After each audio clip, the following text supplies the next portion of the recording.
नमस्कार दोस्तों, महत्वपूर्ण जानकारी के साथ नए वीडियो में फिर से आपके मैं सामने हूं। आप किस प्रकृति के अपराध का परिवाद दर्ज करा सकते हैं? क्या हर अपराध आप परिवाद में दर्ज करवा सकते हैं या कुछ सीमाएं हैं परिवाद दर्ज कराने के लिए? पूरी जानकारी आज के इस वीडियो में। फ्रेंड्स, जब भी कोई घटना हो जिससे कोई काजनेबल ऑफेंस बने तो उसकी एफआईआर दर्ज होती है। कोई नॉन काजनेबल ऑफेंस बने तो उसकी एनसीआर दर्ज होती है। अब अगर ऑफेंस ऐसा हो जिसमें काजनेबल और नॉन काजनेबल दोनों हैं तो उसकी भी एफआईआर दर्ज होती है।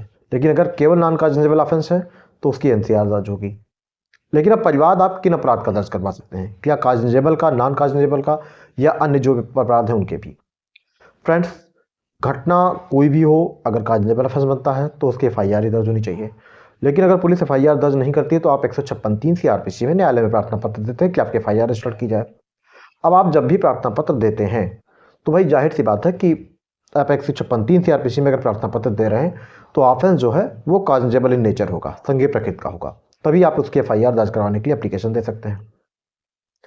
अब जब आप एप्लीकेशन दे रहे हैं और कोर्ट उस एप्लीकेशन को एज ए कंप्लेंट रजिस्टर करने का आदेश कर दे तो समझिए जो एप्लीकेशन आपने दी थी एफआईआर रजिस्टर करवाने के लिए वह अपराध भले ही चाहे 376 हो, चाहे 302 हो, चाहे 304 हो या 307 बन रहा हो या 308 आईपीसी का बन रहा हो या कोई अन्य अपराध, तो आपने 156(3) सीआरपीसी में एप्लीकेशन दिया था कि उसकी इन्वेस्टिगेशन हो और उसके लिए कोर्ट आदेश करे एफआईआर दर्ज करने का। लेकिन कोर्ट ने उसे परिवाद में दर्ज करने का आदेश कर दिया। तो मीन्स आप जो भी ऑफेंस हैं उन सब का परिवाद आप दर्ज करवा सकते हैं। वो ऑफेंस काजनेबल है, उसकी एफआईआर दर्ज होनी चाहिए, फिर भी आप उसका परिवाद दर्ज करवा सकते हैं। अब आती है बात कि नॉन काजनेबल ऑफेंस के लिए क्या करें। तो फ्रेंड्स, जिन मामलों में केवल और केवल एनसीआर दर्ज हो सकती है, नॉन काजनेबल ऑफेंस हैं, तो उनकी तो ऑलरेडी 156(3) सीआरपीसी में आप एप्लीकेशन दे ही नहीं सकते एफआईआर दर्ज करवाने के लिए। तो उनको आपको एज ए कंप्लेंट ही दर्ज करवाने का अधिकार है। अगर सीधे पुलिस थाने पर आपकी एनसीआर नहीं दर्ज हुई है तो आपको एक राइट है कि आप परिवाद में दर्ज कराने के लिए उसे प्रार्थना पत्र दे सकते हैं न्यायालय में। तो दो बातें हो गई कि अगर कोई काजनेबल ऑफेंस बन रहा है चाहे कोई नॉन काजनेबल ऑफेंस बन रहा है, आप दोनों प्रकृति के अपराधों का परिवाद दर्ज करवा सकते हैं।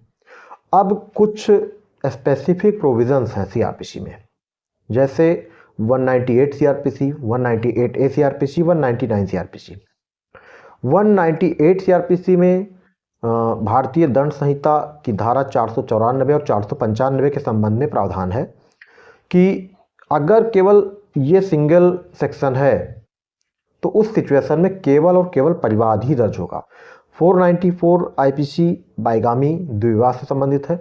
अगर कोई व्यक्ति सेकंड मैरिज करता है तो उस सिचुएशन में उसके ऊपर केवल परिवाद ही दर्ज करवाया जा सकता है, एफआईआर दर्ज नहीं हो सकती है अगर केवल सिंगल सेक्शन है। यहाँ ये ध्यान रखना है आपको कि केवल अगर ऑफेंस 494 आईपीसी का ही है तो, या 495 आईपीसी का ही है तो, कि किसी ने अपनी पहली शादी छिपाकर किसी दूसरे से शादी की विवाह किया, तो उस सिचुएशन में 198 सीआरपीसी में उसके लिए स्पेसिफिक प्रोविजन है और उस प्रोविजन के अंतर्गत आप उसकी केवल और केवल परिवाद ही, आप केवल मात्र परिवाद ही दर्ज करवा सकते हैं।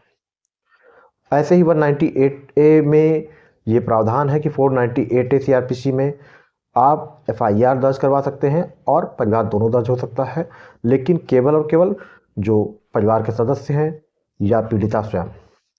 अब आ जाती है बात 199 सीआरपीसी में क्या है।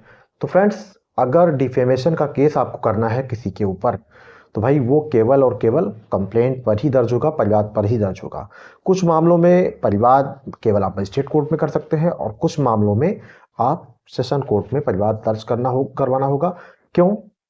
क्योंकि ऑलरेडी वो मामले अगर किसी व्यक्ति विशेष से हैं तो उस सिचुएशन में आपको कंप्लेंट सेशन कोर्ट में फाइल करनी होगी और वहाँ कुछ डिटेल प्रोविजन भी है इसके लिए। तो ये ध्यान रखिए कि काजनेबल ऑफेंस हो, नॉन काजनेबल ऑफेंस हो, आप सभी का परिवाद दर्ज करवा सकते हैं। 198 सीआरपीसी में जो प्रोविजंस हैं उसमें 494 आईपीसी, 495 आईपीसी के जो मामले हैं उसका केवल और केवल परिवाद दर्ज होगा अगर केवल सिंगल सेक्शन है। डिफेमेशन के जो भी केस हैं, मानहानि के जो भी मामले हैं भारतीय दंड संहिता की धारा 499, 500 के अंतर्गत, तो वहां पर आप केवल और केवल परिवाद ही दर्ज करवा सकते हैं, कंप्लीट ही दर्ज करवा सकते हैं, उसकी एफआईआर दर्ज आप नहीं करवा सकते हैं। फ्रेंड्स, ये परिवाद के संबंध में महत्वपूर्ण जानकारी। और आगे आपको ऐसी महत्वपूर्ण जानकारियाँ मिलती रहेंगी। इसके लिए वीडियो पर लाइक करके, चैनल को सब्सक्राइब करके, नोटिफिकेशन बेल को प्रेस करके रखें। हर मंगलवार, बृहस्पतिवार, शनिवार शाम 6 बजे लॉ से संबंधित जानकारी वाले वीडियो आपको इस चैनल पर देखने को मिलते हैं। और आप कमेंट करके भी मुझसे कुछ पूछ सकते हैं, बट ये हो कि जवाब ज़्यादा लंबा मुझे ना देना पड़े। तो आज के लिए बस इतना ही। नई जानकारी के साथ नए वीडियो में फिर से मिलते हैं। जय हिंद।